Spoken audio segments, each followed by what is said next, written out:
Hey y'all, welcome back to another episode of the Late Night Vision Show, episode number 152. If you were counting at home, we are getting up and approaching quickly exactly 3 years from the day that we started this podcast, and every single one of them have been with my co-host, and a great honor to have again Mr. Jason Robertson, owner of Outdoor Legacy, the man behind the levers at the company that is delivering all the great optics and early Christmas gifts to all these people at home.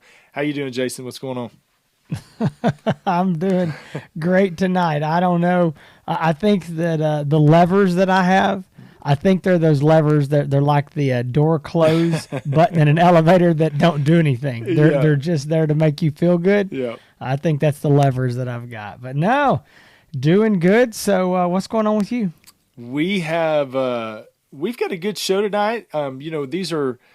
We've done a lot of, Jason, you and I have done a lot of reviews lately, and we really, when we get in the cycle of doing reviews, we really miss doing the topic shows. What we call topic shows, basically something related to hunting, whether it be hog hunting, coyote hunting, or something also related to scopes that's not necessarily a review of a particular scope.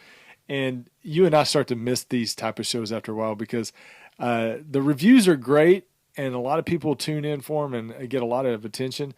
But it gets to be a little monotonous at times, especially when you do it week after week. So it's good to have a topic show for you today. And as you know, Jason, from your show notes that I provided to you, because I am the executive producer and I was on track today and getting a lot of things done. We are talking about what's most important for all you people out there that have called in, whether it be people calling in saying, hey, I've got a budget. What's more important, a nice thermal scope or a nice handheld thermal scanner? And there's a few different scenarios we're going to go through. But before we get into that, we're going to talk a little bit. I want to announce Jason, you have generously agreed to sponsor another hog hunting tournament that we're going to have. This is actually the second tournament in the last couple months, and it's going to be down in East Texas, down in Murchison, Texas, with Conway Farms. The last one we did was a coyote hunting tournament, and now we're doing a hog hunting tournament. It's a 17-hour hog hunt. Biggest 3 hog stringer wins it. And it is going to be on April 10th on 2021 for all you people that are tuning in way, way late. This is 2021, April 10th. We're doing another hog hunt. If you're interested, you can email me. Email me directly if you're interested. If you're anywhere in the East Texas area, hans@hansetx.com.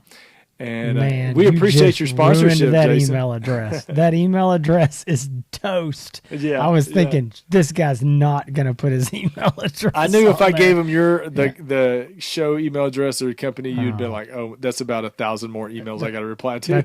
That's exactly what I would have bleeped it out like you were saying bad words. Exactly. So I want to talk about my generous sponsorship. Yeah. So I want to explain to people how this works. So this has been going on for several years. Outdoor Legacy has been sponsoring these tournaments, and this is exactly how it goes down. Hans calls and he goes, "Hey, we're having that Conway Farms tournament again. Yep, and you're going to give something away. What do you think about a Wraith? What do you think about a thermal monocular? Let's give something away. Hey," and this is no joke. This year he goes, "We need a banner. Yeah. We need like an Outdoor Legacy banner." I was like, "Yeah, that'd be good. Hey, I tell you what, I know you're busy. I'll go get one made, and I'll just bill you at the end of the month. Yeah. I'll put it on my invoice." Exactly. Okay. And so literally this is how it goes down. So he just volunteers me for things, and we're giving away. I think on this tournament, correct me if I'm wrong since you volunteered me, but I think we're going to give away an AGM ASP Micro TM160, little $400 thermal monocular. I think we're giving one of those away. And Hans said he said, "Hey, I'm going to come down and I'll meet you and I'll get that monocular. And I said, okay. He's like, oh, and while I'm there, I can also pick up a pulsar thermion that I need to hunt with, and you can pay me. And I mean, he's like, Yeah. what is the deal? And you can buy my lunch. Yeah. It's a really good deal for me. Hey, So really, I just can't wait to see I it. tell you, we did get a banner made for the tournament coming up on April 10th, and I told Jason, I said, man, you've got a very, very successful company, night vision and thermal optic company, one of the biggest in the country, and you do not have one sign, one banner. How have you made it this It's long true. without anything like this? And Hey, folks, our letterhead is basically handwritten, I'm pretty sure. this is it's a shoestring budget operation. Yeah. You know, I mean, one of the most successful night vision thermal companies in the country, and we don't have a sign. So we finally got a sign. We spent all our money on t-shirts. T-shirts, free t-shirts when you we buy give some. away all those t-shirts when you buy a thermal scope from us. So yeah, we've given away. So yeah, I don't want to add that up. Yeah, exactly. So again, thank you, Jason, for being the sponsor. You know, these are tournaments that are with my buddies, and we put it on. I say we. Buddy Tucker Conway puts it on, and he does all the work. I basically just get to show up and hunt and get a chance to meet a lot of people, talk to a lot of people that are in touch with the industry and into hog hunting and kind of live and breathe this whole sport. So really fun to do and fun to do a hog hunt this time. We did the coyote hunt, completely different way of thinking when it comes to hog and how to approach a 17-hour hog hunt, but really excited to do it.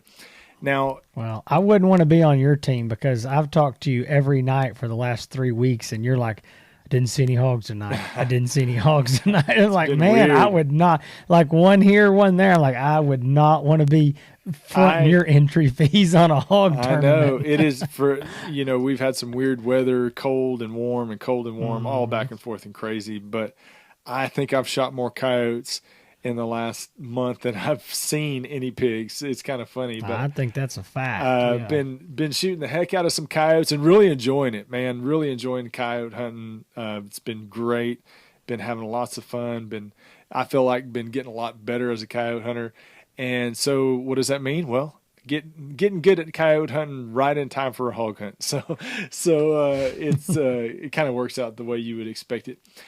But this is actually, Jason, I teased this, a month ago, and I never finished the story about my last 24-hour hog hunt. This is actually, I've already done 2 so far. And the second one that I did was a 24-hour hog hunt here in East Texas in a town called Mineola from a guy that's on Instagram that I follow. Every year for the last several years, he puts on a really good 24-hour hog hunt. His name's Jonathan Roach. I'm pretty sure he's a listener to the show. But he puts on a great a really big turnout. A lot of people in the area really go to this thing. And kind of along the same lines of what you talked about before, where the hog hunting in my spots have been really slow. And I've got more territory and more property now to hog hunt on than I've ever had. But it's just been not good. So a buddy of mine, Patrick, and we decided, you know what, we're going to pack up and we're going to roll to West Texas and hunt there and drive back in the morning to weigh these pigs. It sounded like a great idea to us. He's got a deer lease out there, 400 acres. And we thought, you know what, it'd be a good idea. This place isn't hunted. It's always got pigs. So we're going to drive out. We thought it was going to be a great idea to drive 5 hours out there the night before, hunt for about 8 or 9 hours, and then drive back home. And sounded like a good idea. I mean, I'm 40 Not to me, but I'm 42 years old. It's and this was my second tournament in back-to-back weekends. So the weekend before I did a 17-hour tournament, the next weekend did a 24-hour tournament. And I'm gonna tell you what, man, I was feeling my age when it came down for that second tournament to go down. We did really good. Most of the teams were 4-person teams. We only had 2 people, so it was me and my buddy. We were the only shooters. We didn't have anybody with us, and we saw a bunch of hogs. We It was a 5 hog stringer, 5 largest hogs, and then you got some bonus poundage for additional hogs that you brought in. Well, what we also ran into was we could only bring back 5 hogs because we had to drive 5 hours back to East Texas, and we had a big mule loaded up on the trailer. We couldn't have shot more hogs and brought them back even if we wanted to, because we were already loaded down as it is. So we got the 5 biggest hogs that we could get, brought them back, and I don't even think got close to winning. Yeah, but you had some big hogs though. Actually, that was the crazy part. I had some pictures on Instagram. We had some big hogs. My confidence level, Jason, rolling back from West Texas was like very, very high. I'm not gonna lie. I was like, man. Oh, I know. I talked to you, and I saw the pictures, and mine was high too. So. I was like, I don't know what everybody else does, but a lot hasn't been going on, and I talked to a lot of people, and there hasn't. East Texas hog hunting was pretty slow, and I didn't have high expectations for what people were going to bring in. And when we were rolling back from West Texas back to East Texas to weigh these hogs, man, I already had the jackpot money spent. I'd already decided what I was going to buy. I already decided how I was going to tell my wife and tell her that, that the prize was like a $500 pot, but it was actually like a $4,000 pot or something. I was good. I had it all planned out. The belt buckle, I was already going to decide what belt I was going to put it on. We pulled up in the parking lot, dude, and let me tell you, there was trailer load after trailer load of hogs, big hogs. I mean, we had big hogs, but we didn't have enough big hogs. Let me tell you, these boys, and it was great. I love to see it. Our team, I don't even know what we placed. We placed very high for a 2-person team. I don't know exactly what place we were in, but we were towards the top. And there was, I think, 25 teams that entered. I would say we were in the top third, if I had to guess. But we didn't get close to winning. There were some boys out there that had a trailer. Several boys out there that had several trailer loads of pigs. I think the largest pig that was weighed was 291 pounds. Gosh. And there were several, over 250. I mean, and there was, I think the most hogs that was shot by one team was 47 pigs shot by one team. So I'm going to tell you what, man. Those East Texas boys, they brought it home, and they are on some hogs. I don't know. Well, our spots, we hunt hard. All of my spots, I'm hunting out, just about every night. And all the pigs in my place are getting shot at constantly. So, we don't have any regulars, coming out very often too much. Well, I thought it was kind of funny because Hans he was riding high. He was pretty sure they were in the money. I mean, I saw some pictures. I thought they're in the money. And then I talked to him after he got there, and his sales were slightly deflated. And at that point, I think he was just looking for a bed. He was like, yeah, we didn't win. I'm so tired. It was like, I don't even think he cared anymore. He was just on fumes. When we pulled into the parking lot to weigh these pigs, everybody got in line. And if we could have found a way to get out of line and just roll on and just rolled home, I would have done it. But we were stuck in this line. We couldn't go back. We couldn't go forward. And I wanted to crawl under a rock and not be seen by anybody when I rolled up with our pigs. Your hogs were. I'm sandbagging. Yeah, they were nice. I'm sandbagging a little bit. We had a good time. We had some big hogs. It was fun to do. The tournament was fun. So anyway, it was. We will be doing again. Like I said, we're going to be doing this tournament on April 10th, 2021, which is just in a couple weeks. Excited to do it. Want to bring home the belt, man. I want to bring home the prize. I don't hunt in a lot of tournaments. We do very well in a lot of tournaments, but have not won a single tournament yet. And it's just bad luck. It's like, what are you going to do, man? What are you going to do? But anyway, stay tuned. Keep you up to date on these tournaments. The coyote hunting tournaments, again, those are fun to do, and we'll be doing another one next year. So anyway, to get back to our topic, I know that I did a lot of talking, and Jason always feels left out when he doesn't get to talk very much. No, it's not true. I'm actually trying to stay awake over here. I Speaking of tired, because it's really late. It is getting really late. I'm it is really tired. That's okay. I'm ready now. Now you can. I'm looking at the show notes here, and folks, I was holding this up, and it looks like a blank piece of paper. And when I hold it up in front of the iPad, it looks blank. It's really not. This is probably the most professional show notes that Hans has ever typed up, and I'm actually excited about it. I mean, this looks good. I think this is going to be a good. Yeah. Good You were show. really excited about the show notes with it. and the fact that I did next week's show notes a week in advance, so he didn't have to call You me have on no idea. Monday morning. It made my week. Yeah. It made my week. Yeah. So I am winning right now at executive producing. Are. So you might even get a raise. I might let you get 2 items from the dollar menu when you come into town. I will see. So we are, Jason, you got a lot of talking coming up here coming soon, because the topic today is talking about really when people call up, there's several different scenarios that people have that are involved. And most of the time is people like most people out there that are on a budget. Rarely do people call up and say, hey, I want to buy something and money is no object. Rarely does that happen. And even sometimes when people do say that, when you get down to it, money is the money does come to play into it. Money's always it always comes into play.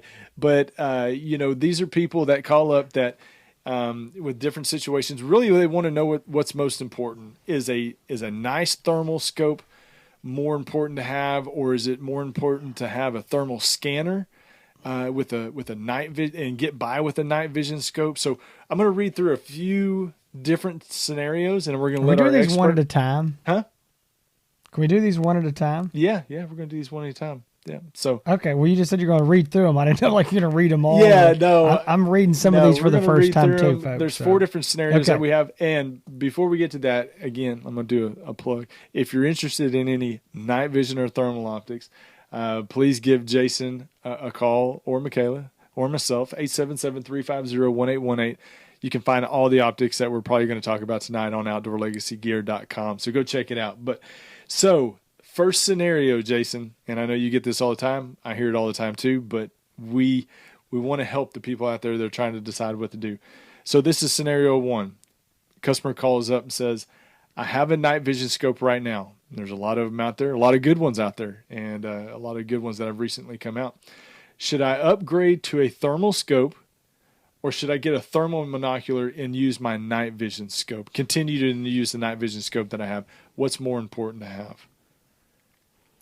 So I'm going to say that every one of these questions, and I really haven't read them all through yet, is I'm probably gonna say the same thing that if you ask me that on the phone. Depends on what your budget is. What's your budget? But we're going to just kind of lay that aside. I'm going to make some general assumptions.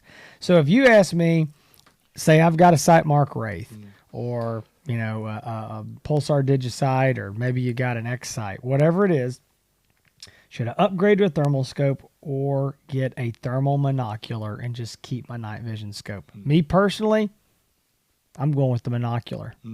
I'm going with the thermal monocular. If you're getting by with the scope, I definitely think that a thermal scope is superior, but if you're getting by with it, I would absolutely go with the thermal monocular. And here's my reasoning. 2 optics is always better than 1. Right. I don't care what they are. 2 optics is better than 1 optic. And being able to have thermal in a handheld is key. If you're going to have a handheld, if you can afford it, you want it to be thermal. And the reason is because thermal is its strongest point is quick detection and detection in difficult conditions, whether it's, a long ways, whether it's brush or woods or tall grass or whatever it is, that is where thermal shines. Meaning, I say this all the time. If you've got a night vision scope and you're going to look out across a big field, let's say you can see 500-600 yards in every direction, or let's just say 180 degrees, 500-600 yards, and you're going to look out across there, and you got a night vision scope, it's going to take you some time to glass that whole field and make sure that you're not missing something. Is that something over there by that tree? Is that something by that wood line? Is there something in that clump of grass? What is that? And it's going to take some time. You take a thermal device, let's just, again, in this scenario, it's a handheld. You can scan 180 degrees looking 500-600 yards, and in the amount of time it will take you to literally turn left or right, you can say definitely, you can put money on it and say, hey, there's nothing in this field, or whoa, there's something out there. Even if maybe, depending on your monocular, what the quality is, maybe you can't identify it. It's something out there at 500 yards, but there's something. And maybe then you need to get your night vision scope. If you've got like a sniper hog light or something on it, good IR illuminator, you can see a long ways. But now you have located the animal. Right. And that is where thermal is worth its weight in gold. But also, the big thing, and this is why Hans and I are both so big on monoculars, period, is that it gets you off the rifle. It gets you off of either trying to hold it up, or if you're hunting from a side-by-side, maybe you're trying to rest it on something, or you're driving around in your truck, holding it out the window, or even if you're on a tripod, you're hunched over that thing. Being able to comfortably stand there with one hand up with something to one eye and scan that field super fast and quick, it is so much more comfortable and less tiring. Yeah. So definitely in scenario number one, if you're on that budget, I would say absolutely go with a thermal monocular over upgrading the scope. I think, I agree with you 100%. And I also think that there would be a lot of other people that would suggest the thermal scope. Hey, man, you got to get the nice thermal scope. I think that's the majority answer. Yeah, I think it is a majority answer. But I agree with you. I think thermal scanner in this scenario is more important. And people out there listening right now, there are a lot of you that call with these scenarios that we're talking about tonight that are just have no idea what direction to go down because they're either new to night vision, new to thermal. They don't know what to get first. They don't know what was going to make them most successful. And I think you may hear some things here that may be different than what you may hear from somebody else. But this is just from us using this stuff just about every night out in the field, our own experiences. Jason and I are, we hunt, we love what we do, and we love to hunt. We love to use this stuff. And we've thought about this just about every different way you could think about it. And the common denominator, and I say this all the time, Jason, to people that call up, and I say, a $4,000 scope is not going to help you kill more hogs or coyotes than a $3,000 scope. But that's exactly right. A thermal monocular, no matter what it is, will help you kill more, hogs or coyotes and see more because you wouldn't have seen it before than a nicer scope. And I think once you say that and people understand it a little bit better, but that's what we want to help everybody out there understand is they want to know what order they need to make these purchases. And we're going to get to scenario number 2, which goes kind of along the same lines, but somebody that's already got a thermal scope. So scenario 2 and question number 2, and this is somebody, a typical person calling in. I have an entry-level thermal scope right now, but I do not have a thermal scanner. Should I upgrade to a better scope or buy a thermal scanner instead, and continue to use my entry-level scope? What will make me more successful? I'm going to answer that the same way. I mean, part of this all depends on, hey, is your thermal scope working for you? Mm-hmm. If you've got a entry-level thermal scope that will only let you shoot about 175 yards and you're hunting coyotes in North Dakota and you're having trouble getting them under 175 or 200 yards, and you're like, man, I can't even shoot at them. Well, okay, you got a problem. Yeah, maybe you need to upgrade your scope. But generally speaking, I mean, that's kind of an odd situation. So generally speaking, I'm going to say the same thing. And I want to, before I go on here, I know there's going to be people say, listen to this and go, this is all great. This is all fine and dandy. I've got a thermal scope or I've got a night vision scope and I cannot afford a handheld. That's fine. I mean, if you can't, I get it. I'm not trying to get into anybody's pocketbook. But what I will say is that in these scenarios Hans is laying out, I mean, this is, somebody is saying they do have the money. A thermal handheld is a game changer. I mean, that is the absolute game changer when it comes to night hunting, assuming that you already have a scope, be it digital or thermal. I'm going to say this. One night, I remember this night, Hans and I were out on, he was here hunting, and we were on a buddy of mine's place. And we were both on tripods, and we had been calling, and we were looking over this great big old field. It was a cutover field. They might even replanted that place, but it was just cut over. Basically, could see forever. We're up on a big hill, and he and I were up there, and I don't even remember why. I don't know what we were doing, but I remember we were both scanning through. The wind was blowing like 147 miles an hour. Yes, okay. That's it. And I don't remember why, but for some reason, I remember you and I both hunched over our rifles on tripods. I don't know why we weren't using our handhelds. I don't know what it was, but I just remember, and we sat there, we were calling, and we were hunched over those things. In about 15 minutes, I was ready to go to the truck. I mean, I was just, and maybe I left my monocular in the truck. I don't know what it was. I just remember thinking like, this is for the birds, just back and forth. And I mean, 180 degrees or even less, to be honest, because you were on one side of me. So it was less than that, probably 90 degrees. And I'm telling you, it will wear you out. You can hunt longer, easier, and more comfortably with that thermal monocular.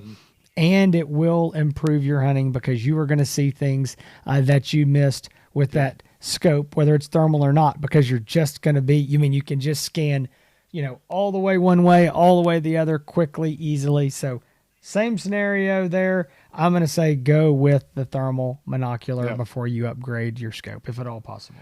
Yeah. And I think there is a kind of a caveat to that, to, make sure that the entry level thermal scope is one that you can use efficiently and effectively, making sure that you've got that. But I'll agree with you again. I think we wanted to go to the truck that night because it was like 20 degrees and the wind was blowing 50 miles an hour. I think that had something to do with it. We might have been frozen to our tripod there. Yeah. But the same thing with what's going to make you more successful is being able to, you can cover more ground with a thermal monocular than you can with a dedicated rifle thermal scope.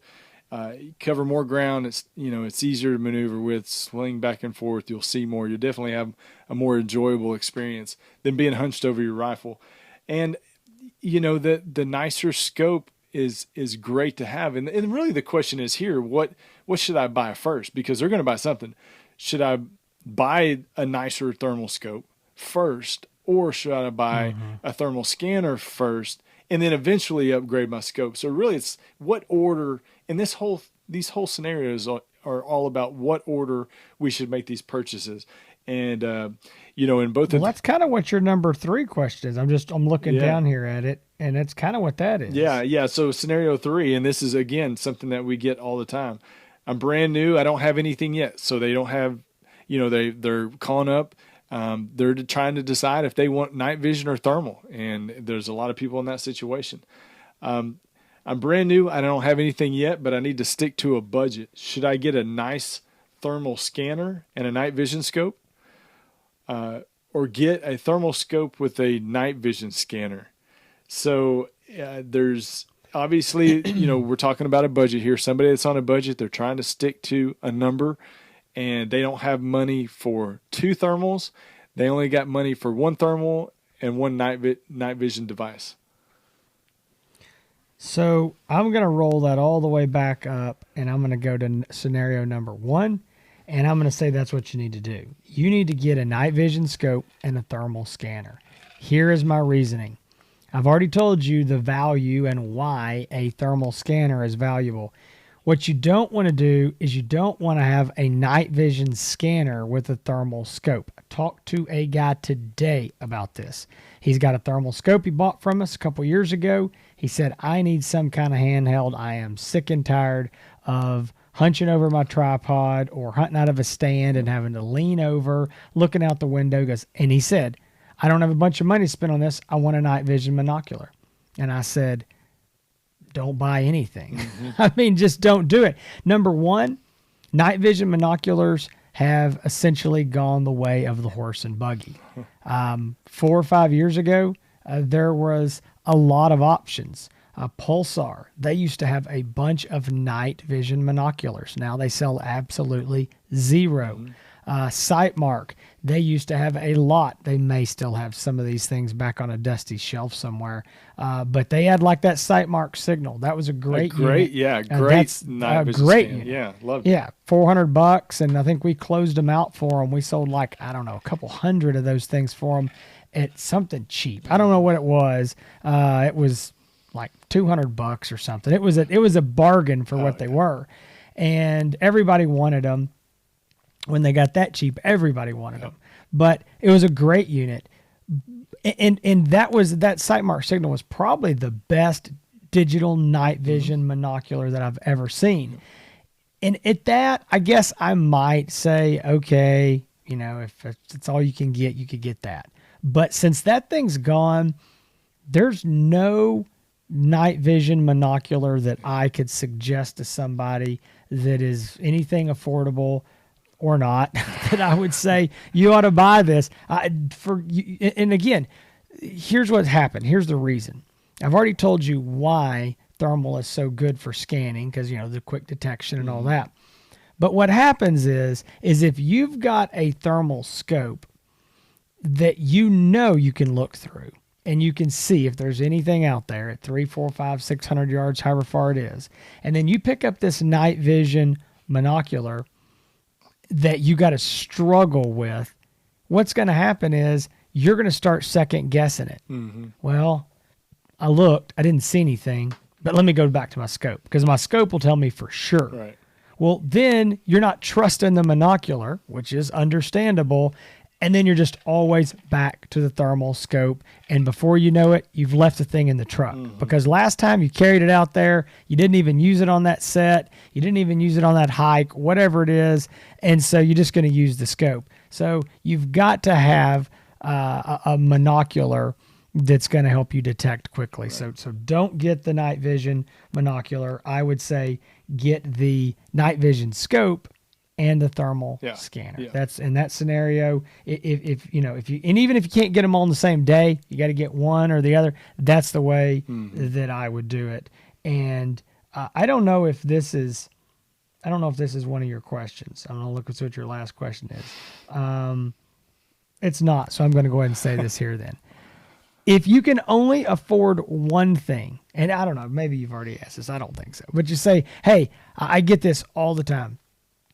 I want a handheld and I want a scope, but I can't buy them both today. Which do I buy first? Well, I say you buy the scope first. My reasoning is you can have the best thermal handheld scanner in the world and locate every hog and coyote within a mile, but if you don't have anything to shoot them with, it doesn't do you any good. Right. You can get by without a handheld, but you can't get by without a scope. Right. You got to have something to shoot at them. So I would say in those scenarios, buy some kind of a scope first. Yeah. So, all right, I was making up my own questions, but go ahead. What is number 4? Yeah, number 4 is the I don't have nothing. So I don't have the money to get everything that I want right now. I want a nice scope. I want a nice monocular. Should I just wait and don't get anything at all? You ready for me? You ready for my answer? Dude, is there more? Yeah. Well, I know your answer. Well, you own a business, so I hope the answer is buy something at least. Yeah, buy something. I'll say this. I am a guy who absolutely believes in saving up to buy what you can afford, what you want, whatever. I do not like to see guys panic buy I don't like to see guys buy something just because they can get it today. I don't like it when, a guy really needs, everything he's described, he needs a $3,000 scope, but he's got 2,700. So he's going to buy a $2,700. It's like, I would rather go, man, just wait 2 months, wait, whatever this time frame. So I'm not against waiting, but I found some guys in these situations, they make this phone call, and I've been talking to them for 2 or 3 years, and they don't own anything because they don't really want to. They want to talk about it. Yeah. They get a little bit of a thrill out of talking about it. It's the idea of kind of like, I'm going to tell you what it equates to, and this is not an insult. It just is what it is. Women like to shop and not buy things. That's not me. If I'm going shopping, I want to buy it and get back to the truck and be done. The thing is, we don't shop, we buy.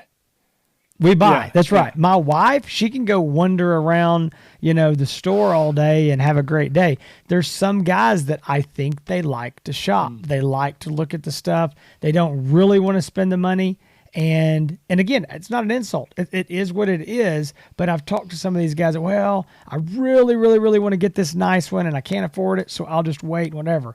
My thought is there's this happy medium. It's the happy medium of, I'm going to wait until I can buy this $5,000 scope and this $4,000 scanner, and that might take me 2 years. Or I could buy this $2,000, or now they're getting even cheaper. I could buy this, $1,600, $1,800 scanner, right, and I could buy this, $2,500 to $3,500 scope today. Yeah, that's right. And I could go, I'm going to have a great combo, and I could go hunting, and it might be all that I ever need. But my thought is that buy that and go hunting and continue to save your money. And the thing about these thermal scopes, and this is the way it has always been, I say always, at least in the last 6, 7, 8 years, may not be this way in the next 7 years, but the way it is now and has been is these things hold an extremely high value. It is absolutely normal to get over 25% of what something costs new within 2 to 3 years of that optic being out. Some guys, I see stuff selling for way more than that. But, if we just said 20, 25% is what you're giving up, while it's still money, it's not that much. Right. And you're getting a lot of use and a lot of benefit. And you can't buy an iPad, a computer, a TV, a phone, any electronic item, keep it a year or two, use it, get enjoyment out of it, and get 70, 80% of your money back out of it. It's just not going to happen. I think so. Yeah, I was just going to say, and I'll be done here. It depends on your scenario. I really want to talk to you and see where you're at, how close you are. But if this is like, well, it's going to take me a year, or it's going to take me a year and a half, I'm like, life is short. If you can afford something good here, something that will do what you need, go ahead and buy it and continue to save. If it's something that's going to be, man, if you give me 6 months, I can get what I want, then wait. Yeah. Don't panic, wait. But you got to kind of weigh that out. And I keep saying I'll be done. The other thing, though, is I'm talking to people now because we're coming into our slower season. Coyote seasons are going out up north. It's getting warmer down here in the south. There's going to be less hog hunting, and a lot of guys are telling me like they're looking to buy stuff. It's like, well, I don't need it until November. And I'm like, well, then you could wait. There's nothing wrong with waiting a few months, whether saving your money, seeing if something new comes, whatever it is. But when it's getting fall and it's getting winter and that time's coming, you got less time to wait then. Now go ahead. I interrupted you. No, I was just going to say, and I'm going to say this, and I don't know about you, but the term game changer, I wish that would be erased from the English vocabulary. That's a terrible word. Oh my gosh. That's a terrible word. That term is way overused. And every time I see it, everybody posts something and they always want to say, this is a game changer. Y'all, let's just erase that term. But I agree. But having a monocular will make you a more successful hunter. There's more Are times. you saying it's a game changer? No, it's not a game changer. It will make you. It is a game It'll make changer. you. Yeah, it'll make you way more, No. way more of a successful hunter having a thermal monocular. There's so many times that I'm walking out to where I'm going, to a bait spot or to do a set on a coyote stand or whatever, that I see hogs or coyotes just walking to where I'm going that I never would have saw if I had all I had was a thermal scope or a night vision scope. Never would have happened. So thermal monoculars will help you be more successful in the field. Having the difference between a $3,000 scope or a $5,000 scope, $4,000, $5,000 scope, that's not a game changer. It's a nice upgrade. It's a nice upgrade, but it's not a game changer. And I want to go. So to put that in other words, what you're saying is, if I gave you a $5,000 budget and said, here it is, are you going to buy a $5,000 scope, or are you going to buy a $3,000 scope and a $2,000 monocular, or something thereabout? Yeah, exactly. And I might even, I would. The monocular is so important, not just for seeing something out there, knowing something out there, but also IDing. So if you can get a nice monocular, I'm not going to say, your monocular needs to be way nicer than your thermal scope, but that thermal monocular is so important for a lot of different reasons to be able to be effective. And it's not just spotting; it's also identifying. Being able to see stuff that might be in some high grass or some brush, or I spot so much with my monocular, and it's a tool. Well, I'll tell you this right now. If I rolled out of the house and I forgot my monocular at home, I'd turn right around and go back and get it before I went and hunted. I'd drive 20 minutes back. Absolutely. I would not go out and hunt without it. Well, I tell guys this all the time. You want to know where my thermal scope is? It's on my rifle, and it's locked in my gun safe. Mm-hmm. You know where my monocular is? It's sitting on top of my gun safe. Mm-hmm. And because I'm walking on my back porch 12 times a night and looking out there, and if I go hunting, I'm going to use my monocular for 90% of the night. A scope is not made once you own a monocular, the scope's not made to be looking around. The scope is made to shoot. Yeah. So that's all I'm going to do with it. It is, I'm not even going to have the display screen on until I'm ready to shoot, or, man, I got something coming. I'm going to be on the monocular. So I'm going to use it 90, sometimes 100% of the time. If we don't see anything, the scope can sit idle over there, without a doubt. And people are going to say, because this is going to be different than because a lot of people out there are going to tell you, hey, get the nicest thermal scope you can, and that's the most important. Oh, yeah. But I'm going to tell you right now, like you said, if I don't have my thermal scope, I'm not hunting. I am not going to hunt. I don't care if I got a $5,000, $7,000 scope on top of my rifle. I am not going to hunt without a thermal monocular. And no, I agree. If it is the truth. The thermal monocular is where it's at. Hey, and I want to say something else here to this point, is that there's going to be some guys that are listening to this, and again, guys, if your budget does not allow this, we're not talking to you. We're not making fun of you. These scenarios were the questions that we're getting asked. I am wanting to know what I should buy. I have the money, or I'm about to, or whatever. But a lot of guys say, hey, I just use a quick detach mount and I pop my scope off and I use it as a handheld. Yeah. If that's all you can afford, that's fine. Mm-hmm. Not going to judge that. Mm-hmm. That is not a ideal, perfect world, long-term solution. Yeah. That is in a bind solution, because does it work? The comment section is going to be full of guys saying, yes, it works. I've done it for years. There's nothing wrong with it. That's fine. I am telling you that pulling your scope off, spotting an animal out there at whatever it is, 200-300 yards, especially if you're calling something, that's even worse, because now you have something actively coming to you. Mm-hmm.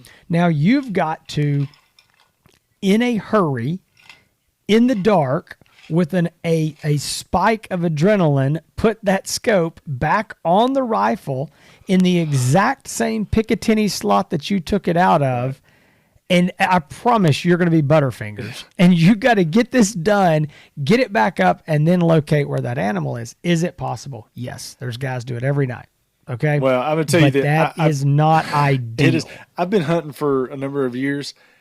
I would fumble that thing like Leon. There's no question. Leon Lett and the Dallas Cowboys Thanksgiving game or something. Question. It is. I would fumble that scope around in the dark trying to get that thing on to get a shot off. I can tell you that right now. It's almost dang near.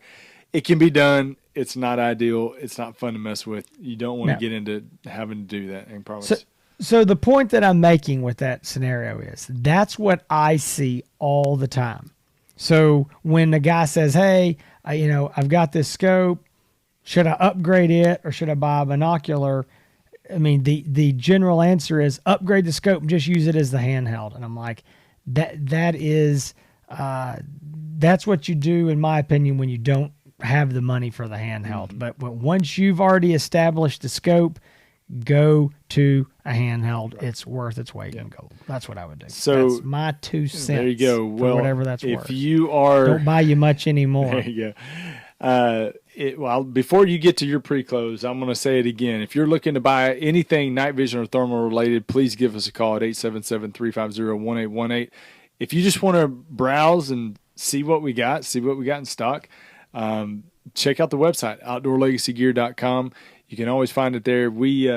Customer service is what we pride ourselves on. And I think if you talk to any people that do business with us, we'll tell you the same thing. This is a big decision. We're out there to take the confusion out of it and make sure that you make the best, best educated decision you can when it comes to your hobby. And that's this is something that we enjoy to do, and our hobbies are something that we take very seriously. A lot of us do. And we want to make sure that we have the best equipment that we can and get out there and enjoy ourselves. So if you have any questions, please feel free to reach out to us. We'd love to talk to you. Absolutely. I want to say one thing. Michaela, our office manager, said that I should add this disclaimer every time, which I'm not going to do. But you just said that it made me laugh. If you have any questions, she said you should make the note to say if you have any questions before you buy and you want to buy from us, or you've already bought from us. Because today she had a drove of people calling who bought their scopes on Amazon or it was bizarre. She had all these questions. She said this one guy said, "Well, I'll listen to their podcast and they say to call if you have questions." And he goes, "I have questions." Yeah. And I was like, yeah, I talked to one guy like that 3 times today. He would not give up. He needed me to help him. He bought his scope somewhere else and said his dealer didn't know anything about it. I was like, well, man alive. So, hey, that's a good Hey, I think that's a good point. Buy your scope from people that know what they're selling. That's right. That's the point of this, the whole thing. Because what they're selling and how to use it and how to tell you how to use it. Yeah, if you buy it from Amazon and you can't call them if you got a question Amazon. About it. Yeah, no, call them. They'll be glad to help. Or I'm sure. If you buy it from a dealer or what else and they don't know about it, I will tell you this. There is probably about a 75% chance that when you get that scope in your hands, you're going to have a question about how to use it. Unless you're experienced with thermal or you are very tech savvy and all that kind of stuff. Not that this is overcomplicated, but there's about a 75% chance when you get a thermal scope, you're going to have questions about how to use it. So make sure if you don't buy from us, which we would love for you to buy from us, if you don't, buy from people that know what they're selling, that use it, that know the ins and outs of it. So I'll get off my soapbox. That's it. That's right. Hey, folks, we do appreciate y'all watching the show. You've already found the Late Night Vision show, so if you're on iTunes or Google Play or Spotify or wherever it is, click that subscribe button or whatever they've got so that you don't ever miss an episode. And you can leave us a review. That helps us as well. If you are on YouTube, click like, click subscribe. And just so you know, guys, I'm going to show you here if you're watching on YouTube. I'm holding the thumbs up. This is the like. This is the down vote. That's the not like. I don't know, but I think there's some guys sometimes get confused. And I'm convinced that if we talked about rainbows and puppy dogs, that there would be some guys that might click that thumbs down. I don't know what that's about, but I think there may be just some confusion. There's always like that one guy. I'm like, man, what did that guy just wake up on the wrong side of the bed? So don't click that. Click the thumbs up. We do appreciate it. I'm just joking. I just had to say that. But no, we do appreciate it. So subscribe there, and then you can always find the Late Night Vision Show and all the past episodes and everything you want to know at thelatenightvision.show.com. Right. And you can also find us on Instagram, Facebook, all those good places. But I know who you really want to see, and that is Mr. Hans himself and all of his hogs and coyotes that he kills for his tournaments and just his nightly escapades. And you can do that over at Instagram. Just search for Hans, HANSETX, Hans East Texas. Search the same thing on YouTube and subscribe. You will see all of his hunting videos as well as his scope reviews. A lot of guys say, hey, why don't y'all include more footage on your reviews from the actual scope? That's what Hans does. Go over there and you'll see all the footage that you want to see on his channel, Hans ETX. Nice plug there. I appreciate it. Thank you. No. Hey, I won't charge you any extra. Yeah, I got over 15,000 subscribers on the YouTube channel. Gosh, that's a lot. And I did not know there was that many. Yeah. Hey, wow, see, your money is going into congratulations. Getting used well. I promise. That's right. Good. Hey, good. Well, folks, I was just gonna say we do appreciate y'all coming back, and next week's gonna be a great show. Hans already has show notes for it. I have not actually opened the email to look at them, but he did send them to me. So it's going to be another great show next week. And if you're looking for reviews, don't worry. We'll be back. We've got more of those coming this spring, so there's more to come there. Episode 153 next week is listener questions. And I'm going to tell you what, there's some very good questions. And there is some ridiculous questions. So we're going to answer them all. We've got some for Jason. We got some for myself. We're going to answer them all, dissect them, and stay tuned for that next Thursday. That will be April 17th, 2021. So that'll be episode 153. We appreciate y'all tuning in. Y'all stay safe in the fields. Keep making them bacon pancakes.